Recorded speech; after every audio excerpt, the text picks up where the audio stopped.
Hello, everybody, and welcome to the Adult Chair.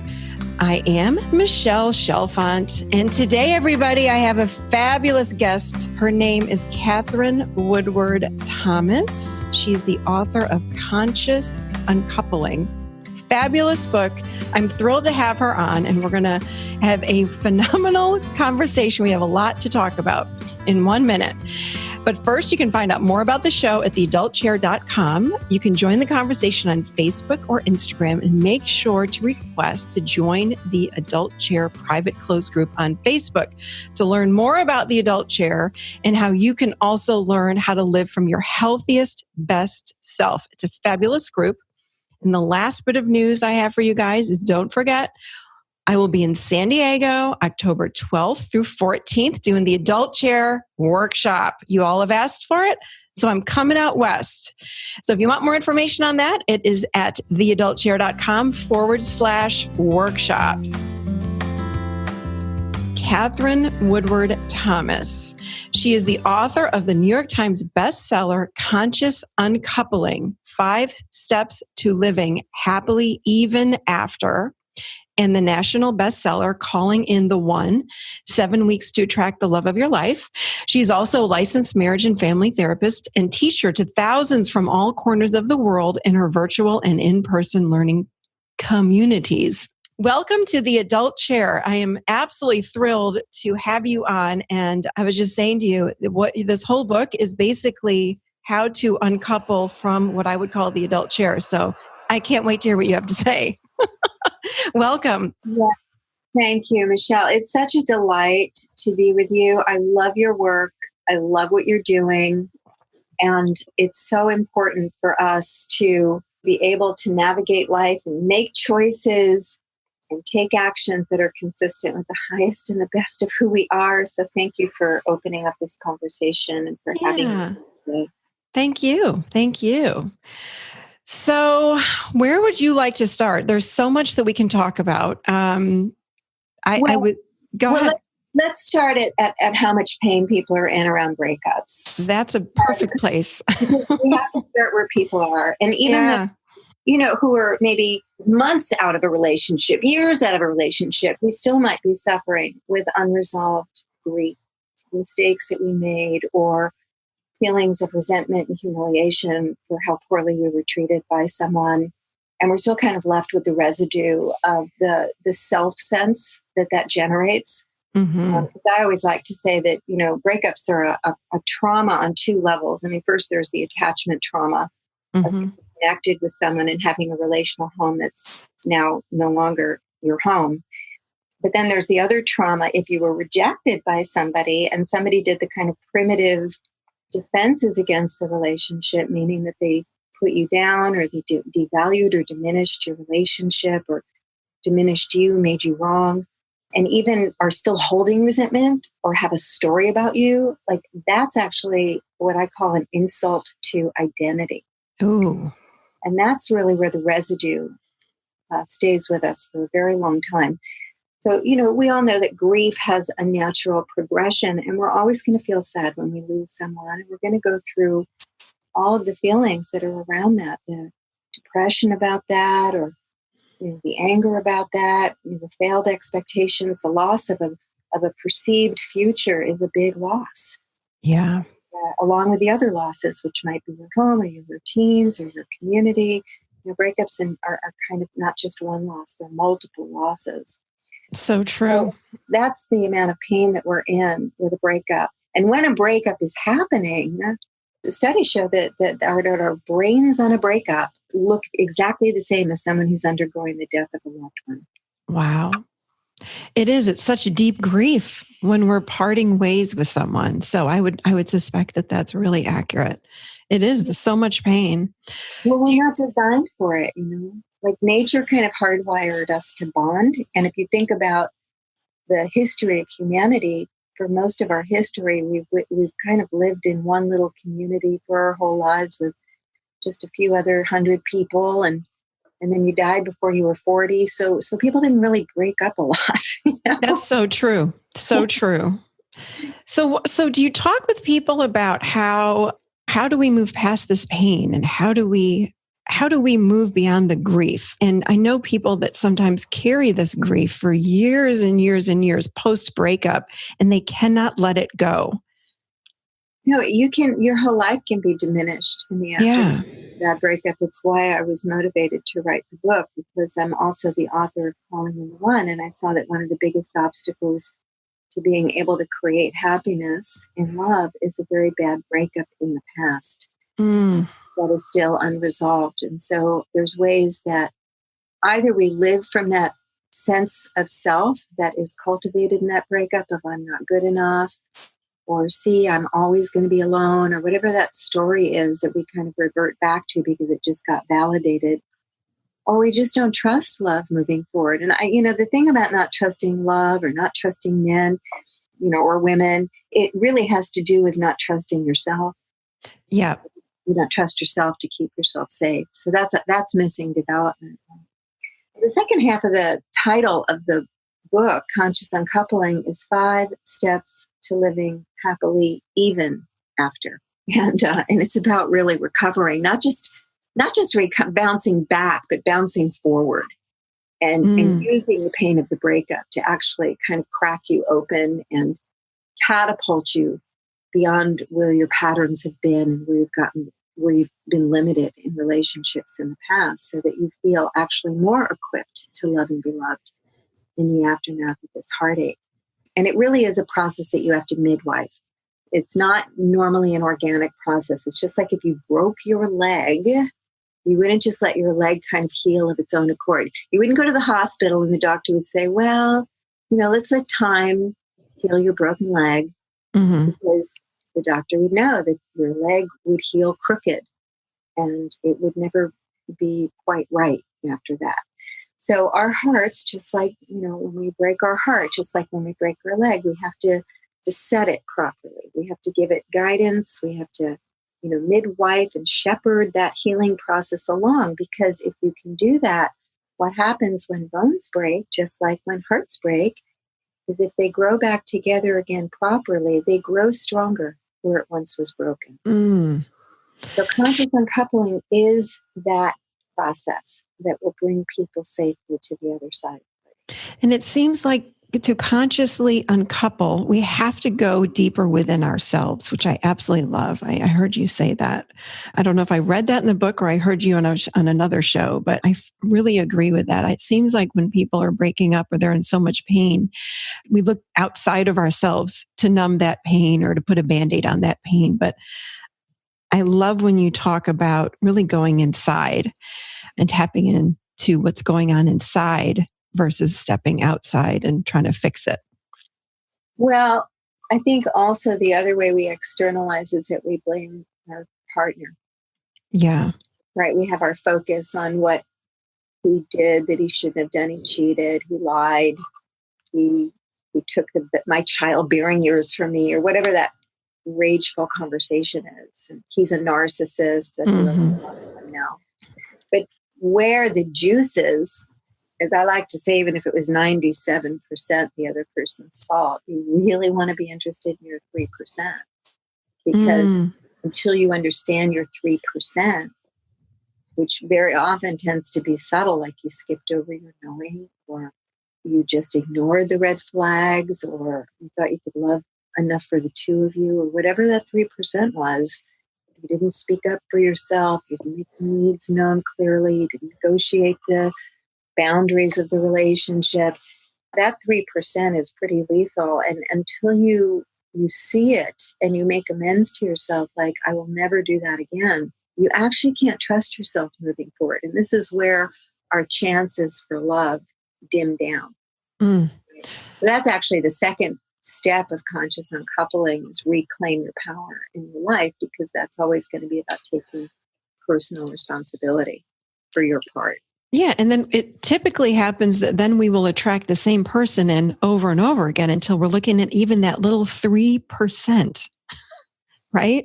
It's so simple. The biggest changes that we make in our lives are these very subtle moments of choice. Very subtle moments of choice. And there's always a choice point.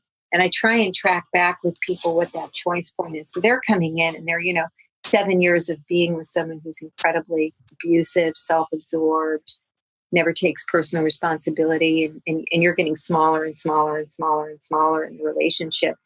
And they want to know like the big questions, like, how does this happen? And was it my mother? And was it my father? And, those are great conversations to have, but they don't tend to liberate us. Right. What liberates us is to go back to the first date when you notice that this person was all about themselves and you just made a decision that that was okay. Right. That you talked about them for 3 hours. And they never asked you about you, nor did they ask you about you on the second, third, fourth, or fifth date. But, these are times when you're assessing someone's character and you have time to get out, like pretty important on that first date. Yes. So what's the choice point that opens up? Okay, if somebody talks about themselves the whole night and never asks me about me, and I make the effort to presence myself, because that's co-created too, because I might be a really good deflector. Yeah. I might be a really good mirror, which is I'm not really sharing about me. I'm a person all night long, so they think I'm the perfect woman now, is to take the risk to be vulnerable and share about myself and talk about what matters to me. And then if the other person doesn't seem to have an interest or that conversation falls flat, that's a lot of information. And even though I think this is the sexiest person I've met in a decade, I'm not going out on a second date with them. Right. So true. But I think that we sweep it under the carpet. We don't want to see what's right in front of us. We get stuck in blame as well. Yeah. We get stuck, this person's narcissistic. And why all the men narcissists? I see I'm never dating again, or another CEO again. They're all narcissists. Or, we just go off into the races. Whenever we're victimized, we can't ever come to a conclusion that's going to liberate us from a victimized place. So you have to get out of victimization as the starting point for transformation. That is so powerful, what you just said. That's like my whole work. Oh, I love that. It is. We got to step out of that victim. We have to. And it's hard because we're going to break up into a victimized conversation. So true. Yeah. So true. Wow. So, but you asked me before how it happens. Do you want me to go?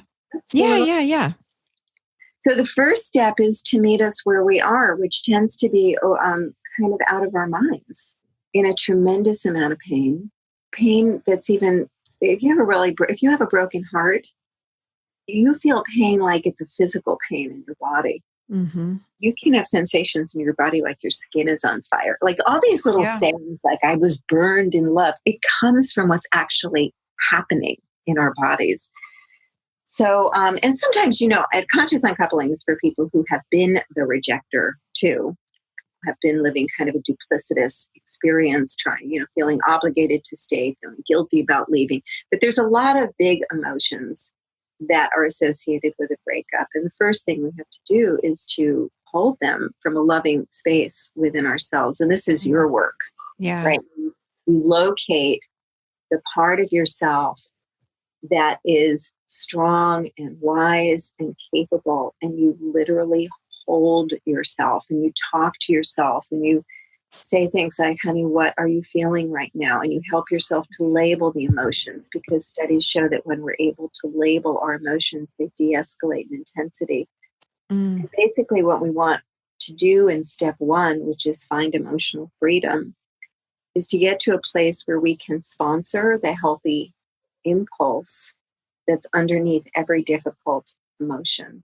So, for example, the healthy impulse of rage is you are ready to reclaim your rights.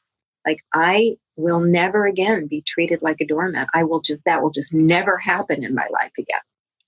Right? I deserve to be respected. So when you say that, then you set an intention that from this moment forward in all of my relationships, I will cultivate mutual respect. I will feel honored. I will feel heard.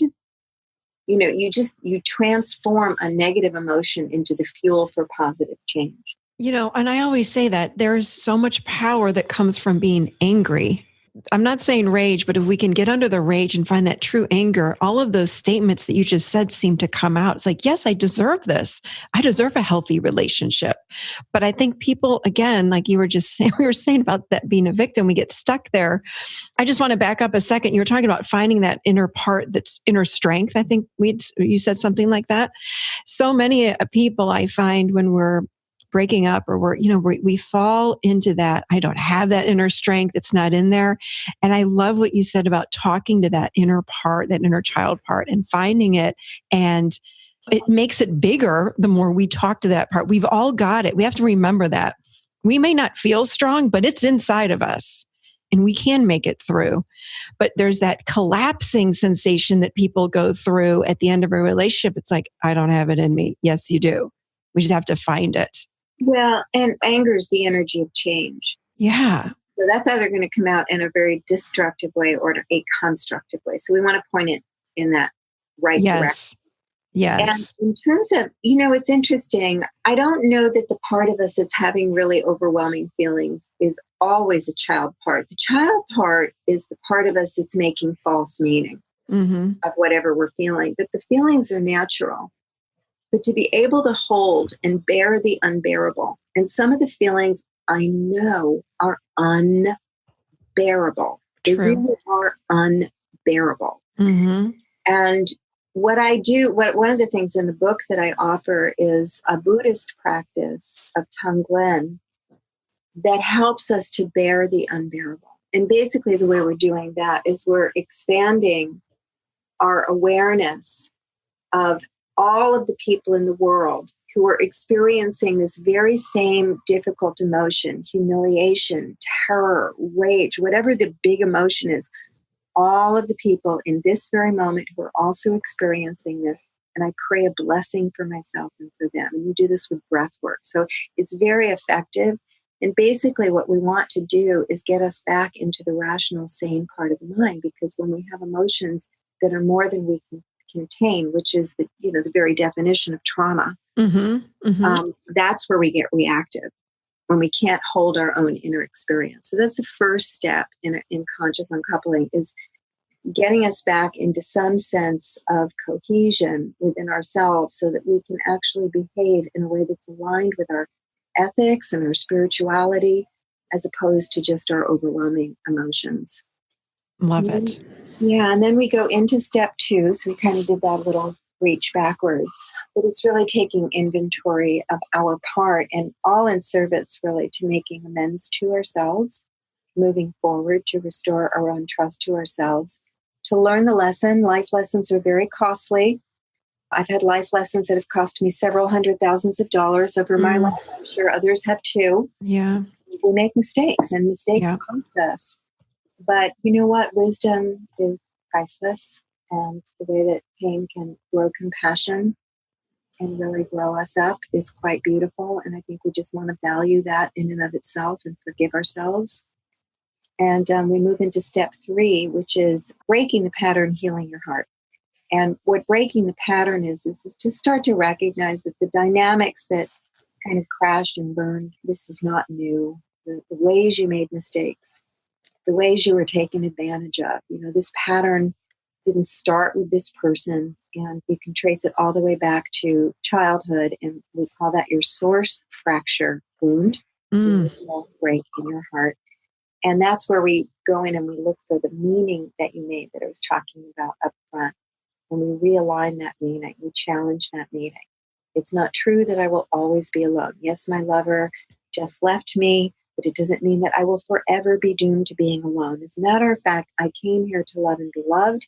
And really, actually, it's inside of that, because he wasn't loving me very well. So my soul broke it wide open because I have a destiny to be loved. You have to really talk yourself or think yourself with your adult self out of that younger conversation, because those younger conversations that get stuck in us are very unsophisticated. We really knew these stories when we were like 4, so they lack much thought or sophistication. They don't hold much complexity, and they live like an energetic in our bodies, and that's where they're hard to deconstruct because we get overly identified with our feelings. So we have to be able to step back and challenge the automatic assumptions and the meaning that we're making. And they're so unconscious, all of those thoughts and stories.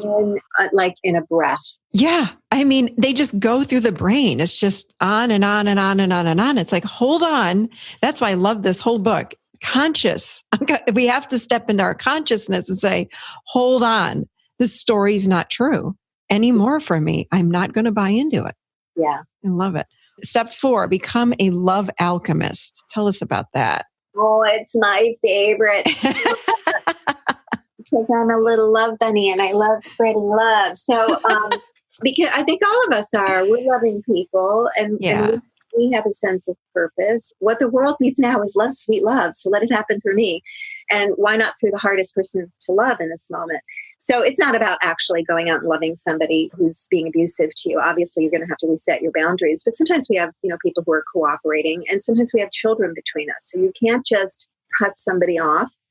And even if you do, have a relationship with somebody who you don't have any reason to stay connected to them, you want to have a blessing in your heart for them. You don't want to cut them off with hatred, because Merritt Malloy, I have a lot of quotes in the book, and Merritt Malloy said, relationships that do not end peacefully do not end at all. And I think we all know that one. I think we've had people I've been in relationship with 10 years after having never seen them.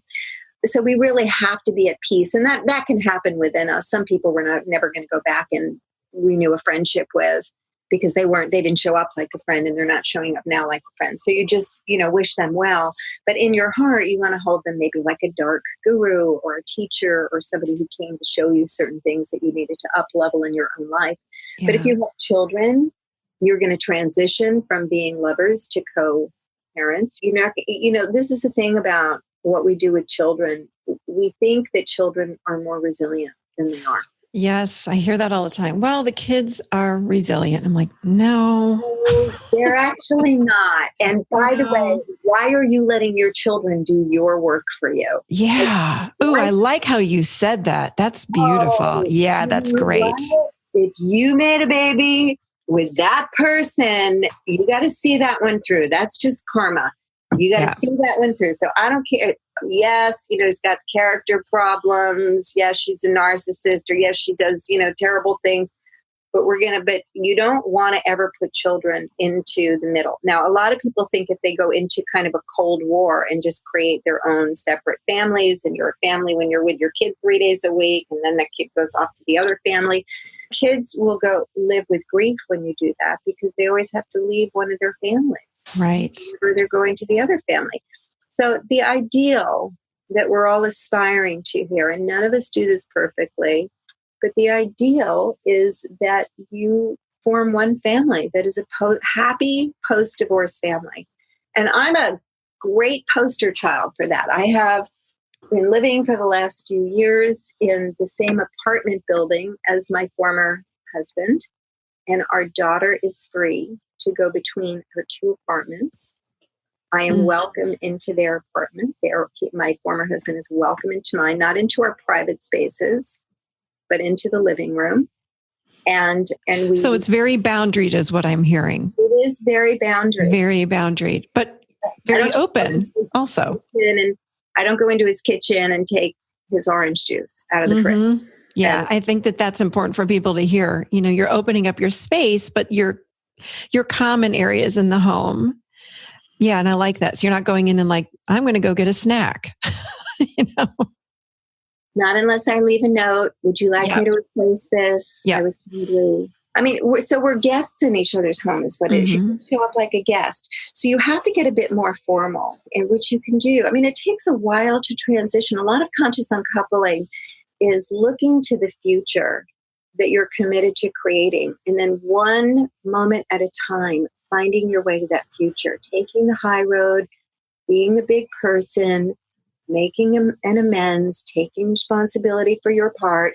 You're going to chip away at that. And then suddenly you find it's Christmas Eve and you're all decided to have dinner together with family and friends, and you're all laughing hysterically, like having fun together. That's just what happens when you do your work. It just is organic.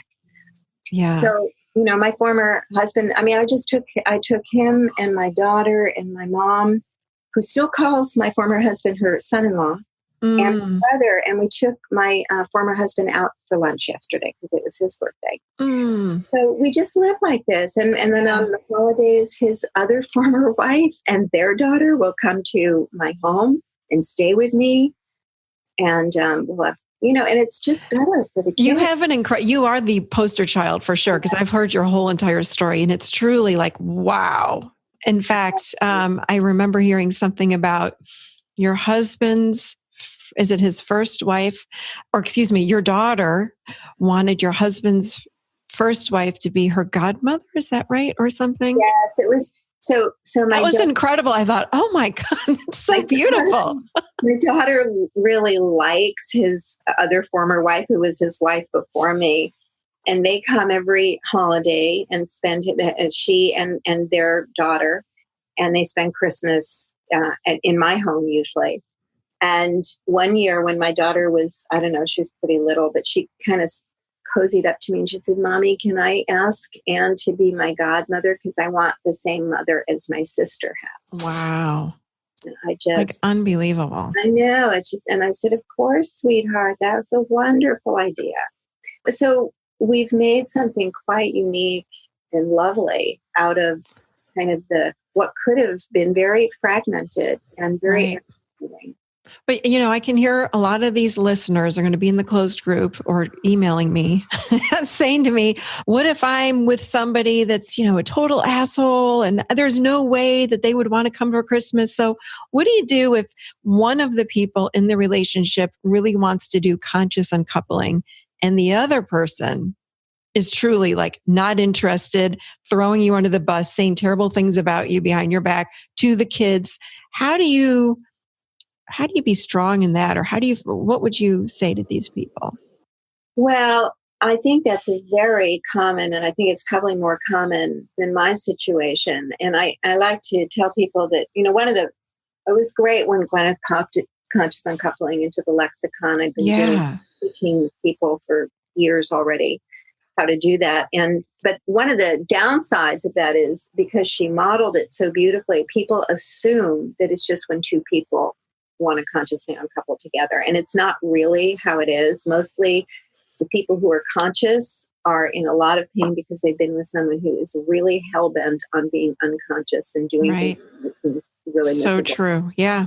So step 4 also talks about becoming a love alchemist, how to kind of dance with those darts in a way that's going to de-escalate the other person's hostility and make the playing field more comfortable for your children, and just de-escalate and begin to build a different kind of connection with that person. So for an example, one woman that I worked with had a very angry former husband who, by the way, was already living with another woman.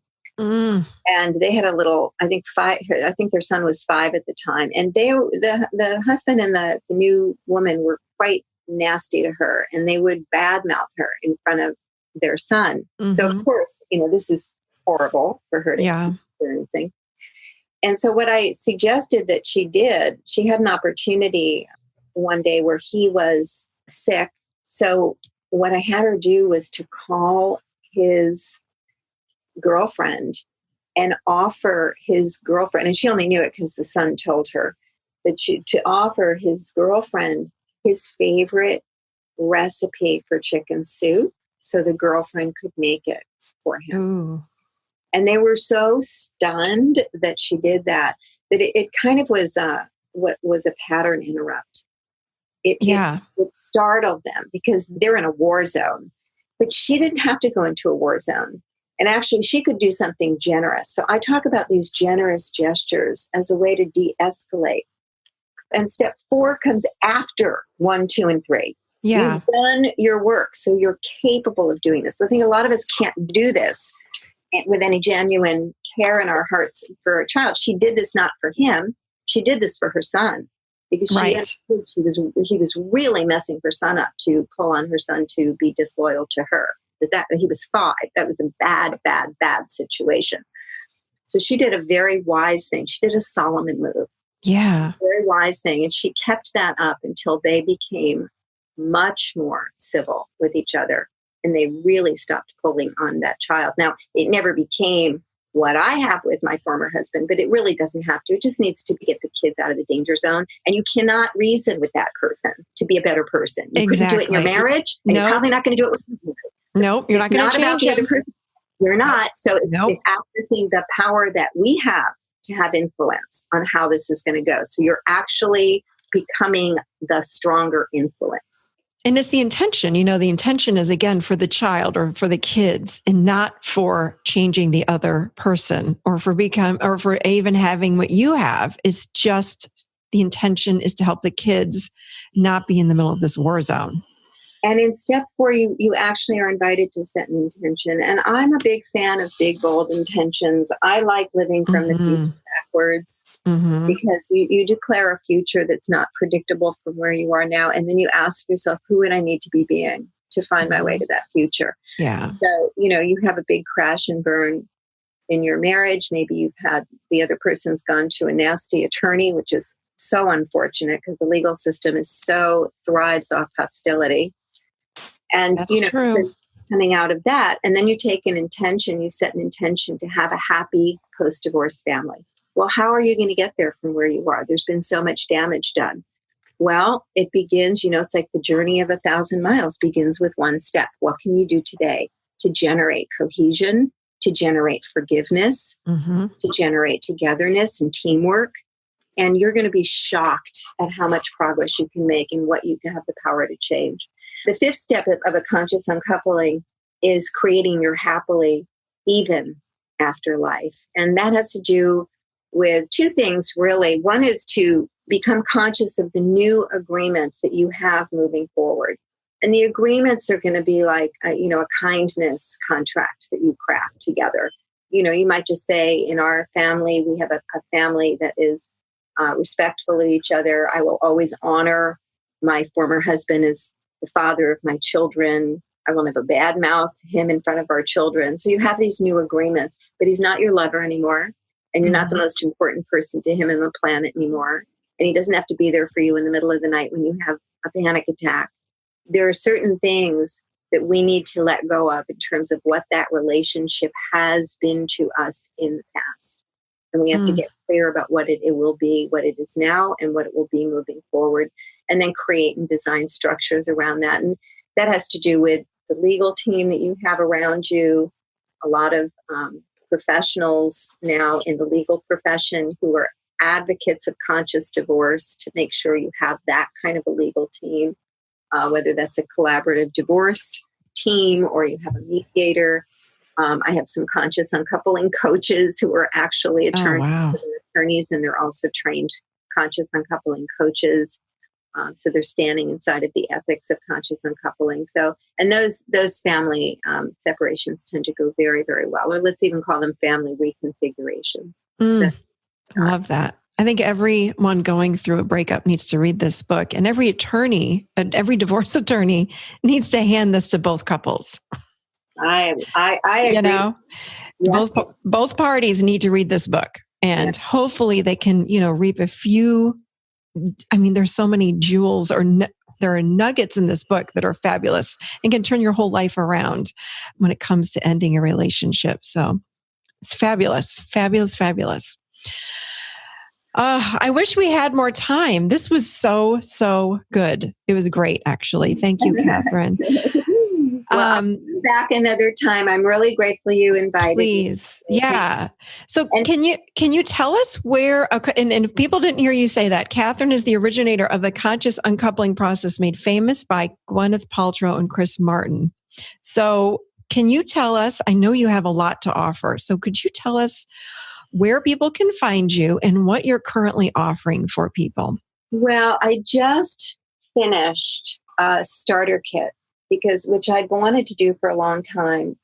So it's a free Conscious Uncoupling starter kit. If you go to consciousuncoupling.com, you can download it. It has all of the 5 steps laid out. There's audios of me leading people through each of the steps. I believe there's another podcast talk on it, and a talk that I gave live. There's a whole bunch of resources. So there's also the Conscious Uncoupling Creed. So I'm a bit of an overgiver, truthfully. I know how that is. Here, take this. But we love helping people, right? So that's just what we do, right? And I always, spend too much money at Christmas, and the stockings are overflowing. So anyway, it's just whatever you want to take. It's free. You just put your email in, but it's at consciousuncoupling.com, and it's a starter kit. Awesome. Thank you. Well, this has been a delight. Katherine, thanks so much for joining us today. Thanks. It's been amazing. Thank you. Lots of love. Thank you. Right back at you. All right, everybody, do not forget to go and check out the San Diego class the evening of Friday, October 12th through Sunday, October 14th. You can go to theadultchair.com/workshops for more information. And that's all I've got for you today. So I am Michelle Chalfant. I will see you sitting right here next week in the Adult Chair. Have a great week, everybody.